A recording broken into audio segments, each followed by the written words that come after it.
जय श्री राम। प्रेम से बोलिए शनि महाराज की जय, हनुमान जी महाराज की जय। ओम नमः शिवाय। प्रिय भक्त जनों, आज आप श्रवण करेंगे न्याय के देवता शनि देव तथा हनुमान जी की बड़ी ही दुर्लभ कथा। पुराणों के अनुसार शनिदेव का एक नाम कृष्ण भी है। ये नाम स्वयं श्री कृष्ण भगवान ने शनिदेव को दिया था। आज के दिन जो भी मनुष्य इस व्रत को करता है या कथा का श्रवण करता है तो उन भक्तों पर शनिदेव के साथ साथ हनुमान जी की कृपा भी प्राप्त होती है, क्योंकि शनि दोष से परेशान मनुष्य इस दिन हनुमान जी की कथा को सुनने तथा भजन कीर्तन करने से उनकी सभी प्रकार के ग्रह और साढ़े साथी ढैया समाप्त हो जाती है और साथ ही शनिदेव की कृपा से भक्तों को रोगों से मुक्ति मिलती है। तो प्रिय भक्तजनों, आइए श्रवण करते हैं दुख दरिद्र को दूर करने वाली शनिदेव की बड़ी ही दुर्लभ कथा।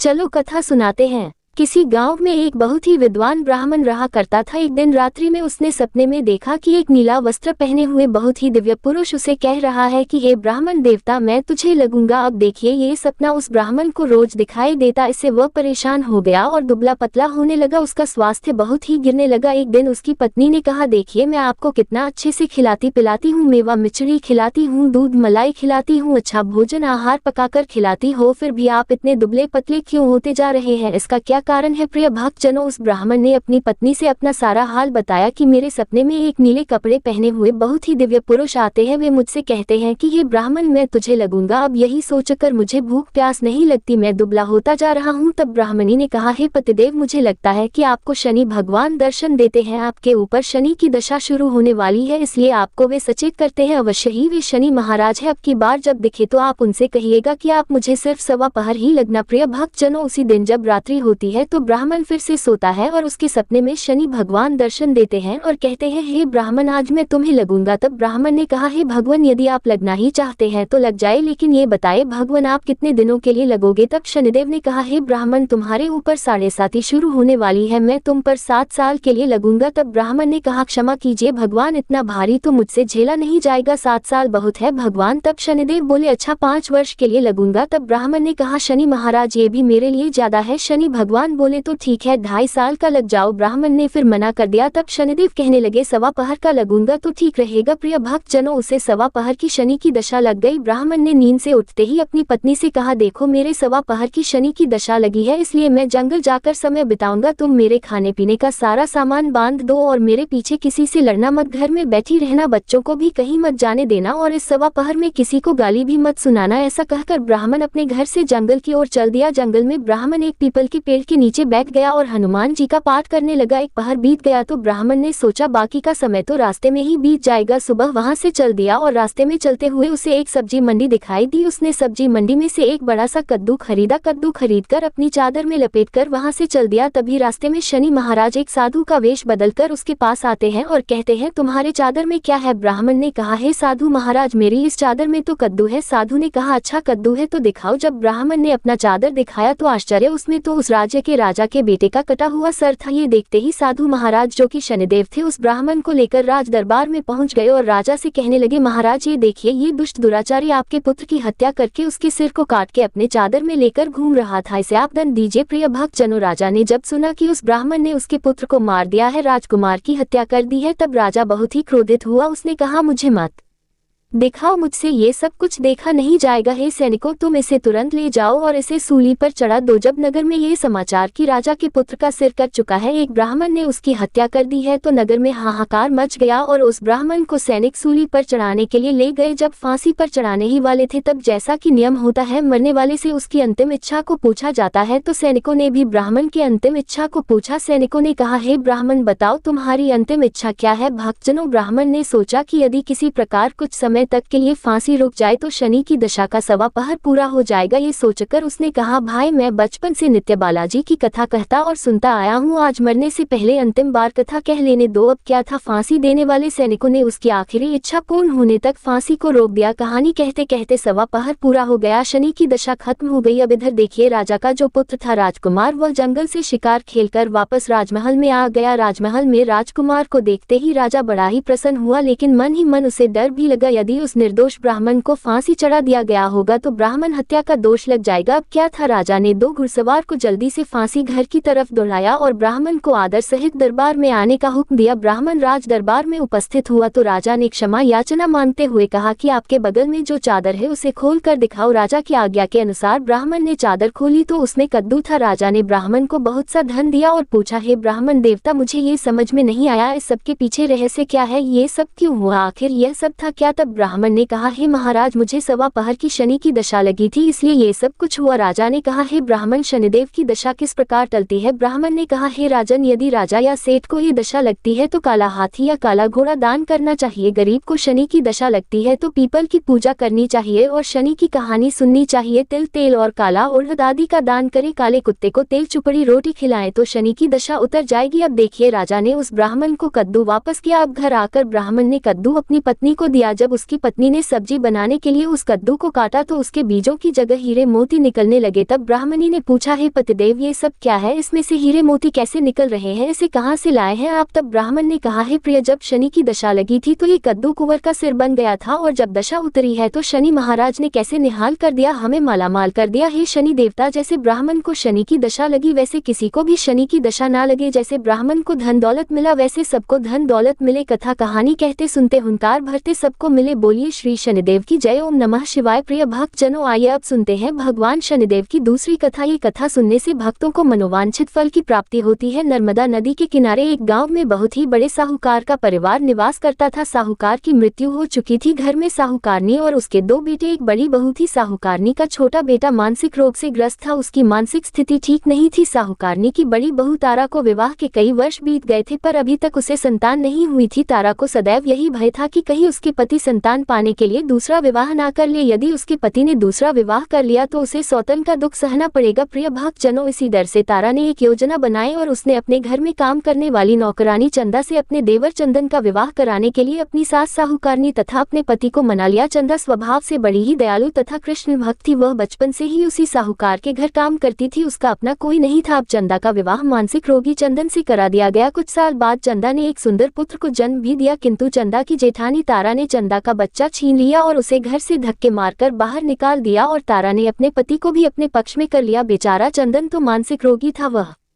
कर भी क्या सकता था और वह साहूकारनी चाहकर भी कुछ ना कर सकी। प्रिय भक्त जनों, दरअसल ये तो तारा की चाल थी। उसने तो कभी चंदा को अपनी देवरानी माना ही नहीं, वह तो सिर्फ चंदा से उसका बच्चा लेना चाहती थी ताकि उसे पालपस कर अपना नाम दे सके। अब देखिए, चंदा के बार बार रोने गिड़गिड़ाने पर भी तारा नहीं मानी और उसे उस गांव से ही निकाल दिया। अब चंदा गांव गांव भटकने लगी। भटकते भटकते वह कृष्ण जी के एक पुराने मंदिर में पहुंच गई। वहीं पर उसने प्रभु से न्याय की गुहार लगाई। वह अपना सर भगवान की चौखट पर पटकने लगी और लगातार ओम कृष्णाय नमः मंत्र का जाप भी करती रही। प्रिय भक्त जनों, उस स्त्री की करुण पुकार न्याय के देवता शनिदेव ने सुनी तथा भगवान श्री कृष्ण के आदेश से तुरंत चंदा के पास उपस्थित हो गए और साधारण मनुष्य का रूप धारण करके उसे अपने आप को कष्ट न पहुंचाने के लिए कहा और कहा, हे बहन, तुम भगवान श्री कृष्ण पर विश्वास रखो और ओम श्री कृष्णाय नमः मंत्र का जाप करती रहो, तुम्हारा अवश्य ही कल्याण होगा। तुम्हारे जो भी दुख है सब भगवान श्री कृष्ण हर लेंगे और शनिदेव की कृपा से तुम्हारा मंगल होगा। ये सुनकर चंदा भगवान श्री कृष्ण की आराधना में लग जाती है और शनिदेव का ध्यान करते हुए ओम कृष्णाय नमः मंत्र का जाप करने लगी। अब शनिदेव एक साधु का वेश बदलकर साहूकार के घर पहुंच गए और अलख निरंजन का अलख जगाने लगे। तब घर से बाहर साहूकारनी निकली और उसने भिक्षा देकर उन्हें प्रणाम किया। तब साधु रूपी शनिदेव ने कहा, हे देवी, मैंने सुना है आपके घर में कोई मानसिक रोगी है। मैंने 7 सालों से हिमालय के जंगलों में भटकते हुए बहुत ही दुर्लभ जड़ी बूटी इकट्ठी की है जो हर प्रकार के रोगों को समाप्त कर देती है। यदि आप कहे तो मैं आपके घर के मरीज को ठीक कर सकता हूँ। प्रिय भक्त जनों, उस साहूकारनी ने कहा, हे महात्मा, अहो भाग्य जो आप यहाँ पधारे। हाँ महाराज जी, मेरा छोटा बेटा जो कि दिमागी रूप से बीमार है, आप उसे ठीक कर दीजिए। आप जो चाहेंगे मैं वह आपको दूंगी। आइए घर के अंदर आइए। साहूकारनी ने अपने बेटे चंदन को साधु महाराज को दिखाया जो अब चंदा के चले जाने से बहुत ही दुखी था। साधु महाराज ने अपने कमंडल से जल निकालकर उसे अभिमंत्रित करके चंदन को पीने के लिए दिया। उस जल को पीते ही चंदन बिल्कुल ठीक हो गया और साधु महाराज ने तारा को भी बहुत समझाया कि वह चंदा का बच्चा उसे वापस कर दे और अपनी गलती को स्वीकार स्वीकार कर ले, किंतु नहीं मानी वह तो उल्टे ही साधु महाराज को डांटने लगी, यहाँ तक कि चंदन के ठीक होने से उससे ईर्ष्या करने लगी। इस बात से रुष्ट होकर भगवान शनिदेव की दशा तारा को लग गई और वह मानसिक रोगी हो गई। उसका एक हाथ लकवा से ग्रस्त हो गया। साधु महात्मा के बताए अनुसार चंदन अपनी पत्नी चंदा को घर ले आया और अपनी पत्नी, बच्चे और माँ के साथ हंसी खुशी जीवन व्यतीत करने लगा। प्रिय भक्त जनों, तारा को शनिदेव ने उसके कर्मों का फल दिया और चंदा के सिर्फ ओम कृष्णाय नमः मंत्र का जाप करने से उस पर कृपा बरसाई और उसका बच्चा, पति, परिवार वापस मिल गया। उसका पति भी स्वस्थ हो गया। जय शनिदेव, जय जय शनिदेव, ओम नमः शिवाय। प्रिय भक्त जनों, साढ़े साती क्या होती है, इससे लोग क्यों डरते हैं? ये सही है कि साढ़े साती के समय व्यक्ति को कठिनाइयों और परेशानियों का सामना करना पड़ता है, किंतु इससे डरने और घबराने की कोई बात नहीं। इसमें कठिनाई और मुश्किल हालात जरूर आते हैं, परंतु इस समय व्यक्ति को कामयाबी भी मिलती है। बहुत से व्यक्ति साढ़े साती के प्रभाव से सफलता की ऊंचाइयों पर पहुंच जाते हैं। साढ़े साती व्यक्ति को कर्मशील बनाता है और उसे कर्म की ओर ले जाता है। अभिमानी, हठी और कठोर व्यक्तित्व वाले व्यक्ति से यह काफी मेहनत करवाता है। साढ़े साती के 3 चरण होते हैं। साढ़े साती का पहला चरण नजदीकी रिश्तेदारों और जातक को प्रभावित करता है। साढ़े साती का दूसरा चरण व्यापार और गृहस्थी को प्रभावित करता है। साढ़े साती का तीसरा चरण परिवार और स्वास्थ्य को प्रभावित करता है। भगवान शनिदेव न्याय के देवता है। ये कभी भी किसी को ऐसे ही दंड नहीं देते। यदि दंड देते हैं तो उसे उसके साथ बहुत ही बड़ी शिक्षा भी देते हैं। जैसे एक माता अपने पुत्र की गलती पर उसे दंड देती है उसकी भलाई के लिए, उसे सही मार्ग पर जाने के लिए, ठीक वैसे ही शनिदेव कर्म और न्याय के पथ पर चलने के लिए मनुष्य को दंड देते हैं ताकि वह डरकर आगे ऐसा कार्य न करे और अपने जीवन को सरल और सार्थक बनाए। भगवान शनिदेव तो न्याय की मूर्ति है। इनकी पूजा और भक्ति करके व्यक्ति धन ऐश्वर्य से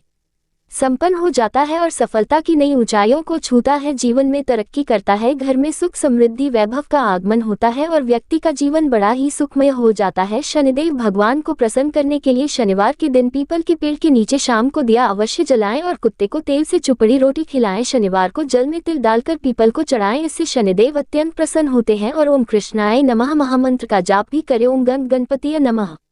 चलो इसी में सुनाते हैं हनुमान जी की कथा। अब सुनिए हनुमान जी की कथा। पौराणिक कथा के अनुसार बहुत समय पहले की बात है। एक साहूकारनी थी, उसका बेटा और बहू थे। पति की मृत्यु युवावस्था में ही हो गई थी और इस तरह उस साहूकारनी का रोज का नियम था, वह हनुमान जी के मंदिर में जाती और साथ में हलवा पूरी और चूरमा बनाकर ले जाती और हनुमान जी से कहती, कांधे सोटो लाल लंगोटो, हनुमान जी खायो चूरमे और रोटी, मैंने तुम्हें दिया जवानी में, तुम मुझे देना बुढ़ापे में। अब क्या था, पूजा करने के बाद वह साहूकारनी अपने घर आई तो उसकी बहू बोली, सासू जी तुम चूरमा रोटी लेकर कहाँ जाती हो रोज? वह साहूकारनी बोली, मैं बालाजी के मंदिर में जाती हूँ। वह बोली, मंदिर में तो नहीं जाती हैं आप, हमें तो लगता है आप अपने खाने के लिए रोज चूरमा और हलवा बनाती हैं और चोरी चुपके जाकर कहीं खा लेती है। प्रिय भक्तजनों, सास अपनी बहू की बातें सुनती है तो भी कुछ नहीं बोलती और उसका मन बड़ा ही दुखी होता है। उससे ये दुख होता है कि वह भगवान की भक्ति करती है और उसकी बहू उसे चटोरी कह रही है। अब क्या था, दुख के मारे वह जाकर अपने कमरे में सो जाती है। सोते सोते 5 दिन हो गए। हनुमान जी सपने में आए और बोले, हे साहूकारनी, तूने तो जवानी में दिया है, मैं तुझे बुढ़ापे में देता हूँ। साहूकारनी बोली, हे हनुमान जी, आज तो आप मुझे खाने के लिए दे देंगे, लेकिन रोज कौन देगा? हनुमान जी बोले, हे साहूकारनी, मैं तुम्हें रोज दूंगा। अब क्या था, हनुमान जी की महिमा देखिए, उन्होंने साहूकारनी के लिए चूरमा रोटी हलवा पूरी दिया। साहूकारनी चुपचाप चूरमा रोटी खा लेती है। इसी प्रकार 5-6 दिन बीतते हैं और धीरे धीरे बहू के घर में से अचानक अनाज इत्यादि खत्म होने लगते हैं। उसके पास कुछ नहीं रहता, सब चीज में घाटा पड़ गया। बहू ने सोचा, सास को 7 दिन हो गए हैं, मैंने तो उन्हें खाने को कुछ दिया भी नहीं, देखूं तो कैसी है। अब देखिए, बहू अपनी सास के कमरे में जाकर देखती है तो उसने क्या देखा कि उसकी सास तो अच्छी भली मोटी ताजी है। बहू बोली, सासू जी, मैंने तुम्हें खाने को भी नहीं दिया और तुम क्या खाती हो, इतनी स्वस्थ और मोटी ताजी हो? सास बोली, मुझे तो हनुमान जी मीठी मीठी हलवा और रोटी दे जाते हैं, मैं वही खाती हूँ। अब क्या था, बहू सास के पैर में गिर गई, उसे पछतावा हुआ। वह बोली, हे सासू माँ, हम तो तुम्हारे भाग्य का खाते हैं, हमारे घर में तो कुछ भी नहीं रहा, मैंने आपको खाना नहीं दिया, मैंने आपकी भक्ति को झूठा समझा, आपको चटोरी समझा, इसलिए भगवान ने मुझे दंड दिया। 7 दिन के अंदर ही हमारे घर से अनाज धन इत्यादि समाप्त हो गया है। सासू माँ, अब आप ही सब कुछ संभालो, मुझे आपकी भक्ति पर विश्वास हो गया। आपने हनुमान जी को भोग लगाया जवानी में और हनुमान जी ने आपको वही भोग बुढ़ापे में लौटाया है। आपका पेट भरा, हनुमान जी की महिमा अपार है, कोटि कोटि प्रणाम है। प्रिय भक्त जनों, अब क्या था, उस सास ने खुशी खुशी घर की सारी जिम्मेदारी संभाल ली और सास यानी कि वह साहूकारनी हनुमान जी को रोज चूरमा रोटी हलवा पूरी खिलाया करती, हलवा पूरी चढ़ाया करती थी। थी, फिर घर में बहुत बरकत हुई और खूब धन धान्य आने लगा है हनुमान जी महाराज। हे बालाजी महाराज, जैसे आपने उस साहूकारणी को दिया वैसा सबको देना, सबके घर में अन्न धन के भंडार भरे रखना, सबका भला और मंगल करना। इस कथा कहानी को कहने सुनने वाले तथा हुंकारा भरने वाले सभी को देना। बजरंगबली हनुमान जी की जय। ओम नमः शिवाय। प्रिय भक्त जनों, दूसरी कथा है मंगल देवता की कथा। एक नगर में एक वृद्धा रहती थी, उसका एक ही पुत्र था। उस वृद्धा की हनुमान जी पर बहुत गहरी आस्था थी। वह हर मंगलवार का व्रत रखती थी और हनुमान जी की पूजा आराधना करती थी। एक बार हनुमान जी ने अपनी भक्ति ने उस वृद्ध महिला की श्रद्धा का परीक्षण करने का विचार किया। हनुमान जी साधु का वेश धारण कर वृद्धा के घर गए और पुकारने लगे कि है कोई हनुमान भक्त जो हमारी इच्छा पूर्ण करे। तब आवाज उस वृद्धा के कान में पड़ी। पुकार सुनकर वृद्धा जल्दी से बाहर आए और साधु को प्रणाम कर बोली, आज्ञा महाराज। हनुमान वेशधारी साधु बोले, मैं भूखा हूँ, भोजन करूंगा, तुम थोड़ी सी जमीन लीप दो। वृद्धा दुविधा में पड़ गई, अंततः हाथ जोड़कर बोली, महाराज लीपने और मिट्टी खोदने के अतिरिक्त आप कोई दूसरी आज्ञा दे, मैं अवश्य पूर्ण करूंगी। साधु ने 3 बार प्रतिज्ञा कराने के बाद कहा, तू अपने बेटे को बुला, मैं उसकी पीठ पर आग जलाकर भोजन बनाऊंगा। ये सुनकर वृद्धा घबरा गई, परंतु वह प्रतिज्ञाबद्ध थी। उसने अपने पुत्र को बुलाकर साधु को सौंप दिया। साधु वेशधारी हनुमान जी ने वृद्धा के हाथों से ही उसके पुत्र को पेट के बल लेटाया और उसकी पीठ पर आग लगवा दी। आग जलाकर दुखी मन से वृद्धा अपने घर में चली गई। इधर भोजन बनाकर साधु ने वृद्धा को बुलाकर कहा कि उनका भोजन बन गया है, तुम अपने पुत्र को पुकारो ताकि वह भी आकर भोग लगा ले। इस पर वृद्धा बोली, उसका नाम लेकर मुझे और कष्ट न दे। लेकिन जब साधु महाराज नहीं माने तो वृद्धा ने अपनी पुत्र को आवाज लगाई। वह अपनी माँ के पास आ गया और अपने पुत्र को जीवित देखकर वृद्धा को बहुत आश्चर्य हुआ। वह साधु के चरणों में गिर पड़ी। तब हनुमान जी अपने वास्तविक रूप में प्रकट हुए और वृद्धा को भक्ति का आशीर्वाद दिया तो प्रेम से बोले, शंकर भगवान की जय हो, बजरंगबली की जय हो। प्रिय भक्त जनों, अब सुनिए हनुमान जी की तीसरी कथा। पौराणिक कथा के अनुसार ऋषि नगर में केशवदत्त नामक एक ब्राह्मण अपनी पत्नी सावित्री के साथ रहते थे। केशवदत्त के घर में धन संपत्ति की कोई कमी नहीं थी। नगर में सभी केशवदत्त का सम्मान करते, लेकिन केशवदत्त संतान नहीं होने से बहुत चिंतित रहता था। दोनों पति पत्नी हर मंगलवार को हनुमान जी की पूजा करते, विधिवत मंगलवार का व्रत करते हुए वर्षों बीत गए। ब्राह्मण बहुत निराश हो गया, लेकिन उसने व्रत करना नहीं छोड़ा। कुछ दिनों बाद केशवदत्त हनुमान जी की पूजा करने के लिए जंगल में चला गया। उसकी पत्नी सावित्री घर में रहकर मंगलवार का व्रत करने लगी। दोनों पति पत्नी पुत्र प्राप्ति के लिए मंगलवार का विधि पूर्वक व्रत करने लगे। सावित्री ने अगले मंगलवार को व्रत किया, लेकिन किसी कारणवश उस दिन सावित्री हनुमान जी को भोग नहीं लगा सकी और उस दिन वह सूर्यास्त के बाद भूखी ही सो गई। काम की अधिकता के कारण उससे ये भूल हो गई थी। अगले मंगलवार को हनुमान जी को भोग लगाए बिना उसने भोजन नहीं करने का प्रण कर लिया। अब क्या था, 6 दिन तक भूखी प्यासी रही। 7वें दिन मंगलवार को सावित्री ने हनुमान जी की पूजा की, लेकिन तभी भूख प्यास के कारण सावित्री बेहोश हो गई। हनुमान जी ने उसे सपने में दर्शन देते हुए कहा, उठो पुत्री, मैं तुम्हारी पूजा से बहुत प्रसन्न हूँ, तुम्हें सुंदर और सुयोग्य पुत्र होने का वर देता हूँ। ये कहकर हनुमान जी अंतर्ध्या हो गए। उसी समय सावित्री ने उठकर हनुमान जी को भोग लगाया, स्वयं भोजन किया। हनुमान जी की अनुकंपा से सावित्री ने एक सुंदर शिशु को जन्म दिया। मंगलवार को जन्म लेने के कारण उस बच्चे का नाम मंगल प्रसाद रखा गया। अब देखिए, कुछ दिनों बाद सावित्री का पति केशवदत्त घर लौट आया। उसने मंगल प्रसाद को देखा तो सावित्री से पूछा, ये सुंदर बच्चा किसका है? सावित्री ने प्रसन्न होते हुए कहा कि मुझे हनुमान जी ने दर्शन दिए हैं और पुत्र प्रदान करने की सारी कथा अपने पति से कह सुनाई। लेकिन केशवदत्त को उसकी बातों पर विश्वास नहीं हुआ। उसके मन में पता नहीं कैसे ये कलुषित विचार आ गया कि सावित्री ने उसके साथ विश्वासघात किया है। अपने पापों को छुपाने के लिए सावित्री झूठ बोल रही है। केशवदत्त ने उस बच्चे को मार डालने की योजना बनाई। एक दिन केशवदत्त स्नान करने के लिए कुएं पर गया। मंगल प्रसाद भी उसके साथ था। केशवदत्त मौका देखकर मंगल देव को कुएं में फेंक दिया और घर आकर बहाना बना दिया कि मंगल तो कुएं पर मेरे साथ पहुंचा ही नहीं। केशवदत्त के इतना कहने के ठीक बाद मंगल दौड़ता हुआ घर में आ गया। केशवदत्त मंगल को देखकर बुरी तरह हैरान हो गया। उसी रात हनुमान जी ने केशवदत्त को सपने में दर्शन देते हुए कहा, हे केशवदत्त, तुम दोनों के मंगलवार के व्रत करने से प्रसन्न होकर पुत्र जन्म का वरदान मैंने दिया था, फिर तुम अपनी पत्नी पर शक क्यों करते हो? उसी समय केशवदत्त ने अपनी पत्नी सावित्री को जगाकर उससे क्षमा मांगते हुए स्वप्न में हनुमान जी के दर्शन की सारी कहानी सुनाई। केशवदत्त ने अपनी बेटे को हृदय से लगाकर बहुत प्रेम किया। उस दिन के बाद सभी आनंद पूर्वक रहने लगे। मंगलवार का विधिवत व्रत करने से केशवदत्त के सभी कष्ट दूर हो गए। इस तरह से जो भी स्त्री पुरुष विधिवत मंगलवार का व्रत करके व्रत कथा सुनते हैं, हनुमान जी उनकी सभी कष्ट दूर करके घर में धन संपत्ति का भंडार भर देते हैं, शरीर के सभी रोगों को नष्ट कर देते हैं। प्रेम से बोलिए बजरंगबली हनुमान जी की जय। ओम नमः शिवाय। आप सभी पर शनिदेव और हनुमान जी की कृपा सदा बनी रहे। आज की कथा पसंद आए हो तो वीडियो को लाइक करके हमारे हिंदी स्टोरी चैनल को सब्सक्राइब कीजिएगा और कमेंट में शनिदेव और हनुमान जी की जय जरूर लिखिएगा। प्रेम से बोलिए शनि महाराज और हनुमान जी महाराज की जय।